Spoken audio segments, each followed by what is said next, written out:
you still haven't figured out how to stop using drugs, and you were in fact in a vehicle going to pick up your young children from daycare under the influence of PCP. Oh, man. You could be held in contempt of court. There would be a fine. You could potentially go to jail yourself for not showing up. Do you understand?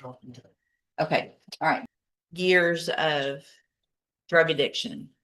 And at 42 years old, and you've been on these probations for 5 years or more, you've had every opportunity handed to you to try to help you, and you're still using.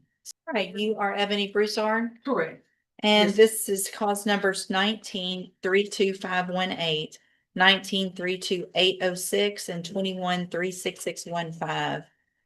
Ms. Brousard is on probation in the 32518 and 32806, was put on probation January 21st of 2020. 10-year deferred probations. One was escape while arrested, and the other was the second-degree assault on a peace officer, and then was placed on probation July 12th of 2021 in the clause number 21-36615 for a 5-year deferred probation for a state jail felony offense of possession of a controlled substance. She was here previously, entered pleas of true to counts 1 through 5 in that motion to revoke in each of the cases. There was no agreement. I received the pre-sentence report update. Have y'all both had an opportunity to review that update? I have, Judge. Are there any additions or corrections or anything on that? Judge, I have just a quick comment. I'd also like to ask Ms. Richard or Ms. Fenton if they have anything for the court. They've been very involved in this case. Anything that's not in the report that you think is important? No, Your Honor, everything that we have in there is very direct and support. All right, thank you. And my only position, Judge, would be that she's obviously been extended almost every opportunity that probation has, every class, every structure, every program, and it would not be the position of the state like it typically is to argue for safety. In fact, I would argue strongly against it. All right, Mr. Kimler. I suppose, Your Honor, in response to that, she has demonstrated an ability to complete the programs, which is reflected in the pre-sentence report that she has been ordered to attend. Of course, there is a pattern of conduct that reflects addiction and substance abuse, but she also has the ability to complete the programs as well. I don't know how that relates to her inability, I suppose, to cope with the substance abuse issues, but she does have the ability at least to have enough structure and conform to the structure of these programs to complete them. So that says something. It looks from the pre-sentence report, it would be asking a lot to continue her on probation, especially with probation probably being unwilling to, or at least reticent to do that. I would only ask the court, if the court is considering the revoker, to consider something at the lower end. She does have children.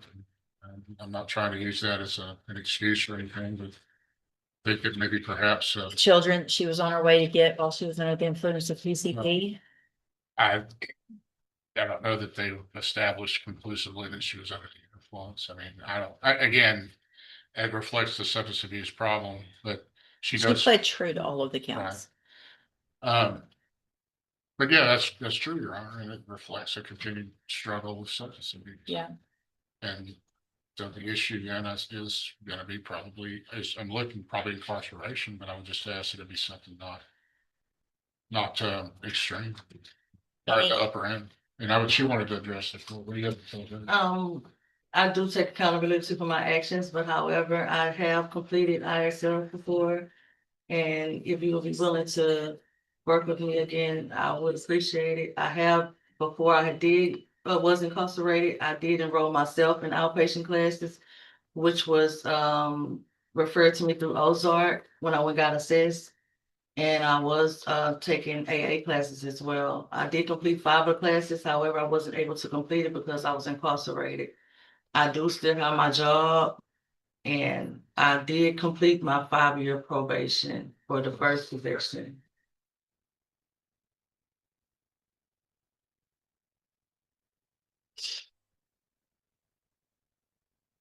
And I do pay my. So is the time, it was told, I mean, because of the motion. So yeah, I mean, you did the 5 years, but Yes, it's not over. yes, ma'am.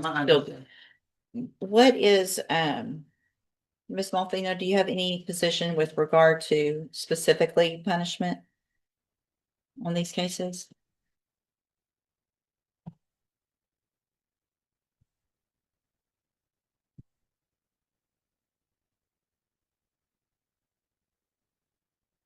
Sorry, Judge, I was just looking back at the original Yeah. PSI.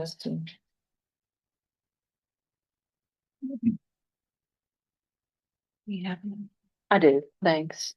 Obviously, the court sees that she doesn't prior to this have any type of felony conviction, Judge, so I'll defer to whatever you think is appropriate, just in the context that they have given her so much of their efforts. So, Ms. Broussard, you've been given the opportunity of, it looks like you went to Franklin North way back in 2017. And then you get on probation. You went through JCDI, but you couldn't complete it because of progressive sanctions for continuing to not follow those rules. Then you went to Franklin North, December 7th of 2020. You were on the drug patch program. You did that. You went to anger management. You went through the moral recognition therapy. You were on the high medium caseload. You've been to ISF. And despite all of that, you're still on 2 probations, one of which you could get 20 years in prison and the other 10. You still haven't figured out how to stop using drugs. And you were in fact in a vehicle going to pick up your young children from daycare under the influence of PCP. Oh, man. However, when I went to Franklin North, it was because I was in a toxic relationship. And that's what they did. So, but here's, okay, how old? And How old are you? How old are you? I'm 42, man. Okay, so you've been through what appears to be years of drug addiction. And at 42 years old, and you've been on these probations for 5 years or more, you've had every opportunity handed to you to try to help you, and you're still using. So at this time, in clause number 19-32518, I'm going to find counts 1 through 5 true, find sufficient evidence to find you guilty. And at this time, find you guilty of escape while arrested, sentence you to a term of 6 years in the institutional division of the Texas Department of Corrections. You will receive credit on that sentence for any time that you've been in custody that the law gives you the right to receive. And cause number 19-32806, find counts 1 through 5 true, find sufficient evidence to find you guilty, and at this time find you guilty of assault on a peace officer. Sentence you to a term of 6 years in the institutional division of the Texas Department of Corrections. You will receive credit on that sentence for the time that you've been in custody that the law gives you the right to receive. And then in clause number 21-36615, also find counts 1 through 5 true, find sufficient evidence to find you guilty, and at this time find you guilty of possession of a controlled substance. Sentence you to a term of 18 months in the state jail prison. You will receive credit on that sentence for any time that you've been in custody that the law gives you the right to receive. All of these sentences will run concurrently, which means together at the same time. I'm going to hand you the trial court certification that shows there was no agreement. You do have some rights to appeal. You need to sign that with your attorney, and then I'll give you that copy. Also, I'm handing you a written admonishment regarding your ineligibility to possess a firearm or ammunition. Because of the judgments entered against you, you're ineligible under Texas law to possess a firearm or ammunition. Possession of a firearm or ammunition could lead to charges against you. If you have any questions about the laws that make you ineligible to possess a firearm or ammunition, or about how long that lasts, you can talk with Mr. Kimler. Right here. And what is the statement? And I'll wait on that. It's saying that you do have a right to appeal, and Mr. Kimler will talk to you about that. When do you find You hand her that one and just the bottom copy off of that one, Mr. Kimler. when can I find the spare time? They'll do the judgments today, and it should show up in the computer probably in the next day or two. It's the jail does not give us any information. It's, well, right now it hasn't been all calculated, so it'll be in the system in the next day or two. Once the clerk, she's in court right now, so she can't do it, but it'll happen the next day or two. Right, sir, you're Asa Jones, and this is cause number 25 DCCR 0963. Mr. Jones is charged with a first-degree felony offensive aggravated assault. And the case is set for trial to begin with jury selection next Monday. And what is the announcement? You should be ready to. State's ready. All right, it is likely going to be at the top of the list. I have one other that's potential, but it sounds like there might be some issues. So, but you'll know today after docket. I do want to make sure you understand, Mr. Jones, that after today, I will not accept any plea agreements. It looks like I've got a plea bargain rejection from January of this year where you rejected a 25-year term. Has there been any change in negotiations?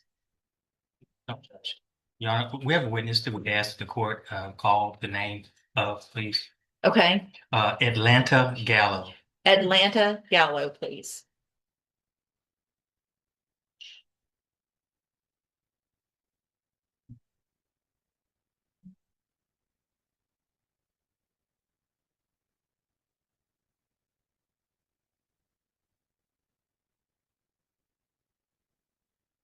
We asked that the court admonish her, she's under subpoena, admonish her about the consequences of not showing up for the trial next week. If you'll just have her come over here on this side. Good morning, ma'am. And your name's Atlanta Gallo? Yes, ma'am. And Ms. Gallo, we're here in clause number 25 DCCR 0963. And Mr. Jones' case is set for trial for next week to begin on Monday. You are placed under subpoena for that. And I just want to make sure you understand that it is required by law that you show up, whether you want to or not, for court next week. At whatever time the district attorney tells you and whatever time that subpoena told you, you have to be here. If you don't come, now that you've been given this order and that subpoena, there could be some consequences where you would get in trouble. Do you understand? Yes, ma'am. You could be held in contempt of court. There would be a fine. You could potentially go to jail yourself for not showing up. Do you understand? Okay. All right. You're free to step back out. Thank you, Judge. Excuse Judge. All right. Anything else then? So, Mr. Jones, I do want to make sure you understand that after today, I will not accept any plea agreements. And again, it's very likely that your case will be at the top of the list. Mr. Burbank will know that after docket today. Do you understand? Yes, ma'am. Okay. I'll let you know after docket then. I have to excuse Your Honor. Yes, sir. Ebony Brousard spent years burning through every single safety net the justice system could offer: drug patches, anger management, and intensive therapy tracks. But at 42 years old, putting a gun or a chemical high above the lives of her own children left Judge West with no other choice but to pull the plug on her probation. 6 years in state prison was the final price for exhausting the court's mercy.